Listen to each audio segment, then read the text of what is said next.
Catch miss মানে match miss, সেটা আবারও প্রমাণ হলো। লিটন দাস উনি কিন্তু আজকেও একটি ক্যাচ মিস করেছেন, যেখানে ডেভিড মিলারের 11 রানের মাথায় উনি কিন্তু মাহমুদুল্লাহ রিয়াদের বলে একটি ক্যাচ উইকেট কিপিংয়ের থেকে উনি মিস করেছেন এবং পরবর্তীতে ডেভিড মিলার কিন্তু 11 রান থেকে 29 রান করতে সক্ষম হয়।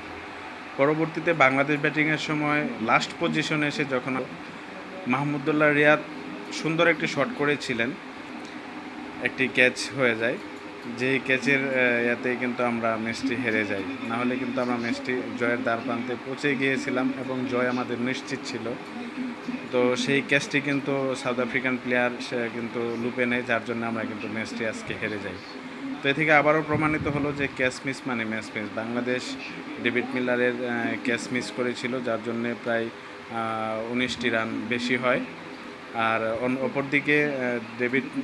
অপরদিকে মাহমুদুল্লাহ রিয়াদের যে শটটি ছিল প্রায় 6 বা 6 হওয়ার সম্ভাবনা ছিল, সেই ক্যাচটি কিন্তু খুব ভালোভাবে ধরে নেয়, যার জন্য আমরা আজকে ম্যাচটি হেরে যাই। এ থেকে আবার প্রমাণিত হলো ক্যাচ মিস মানেই ম্যাচ মিস।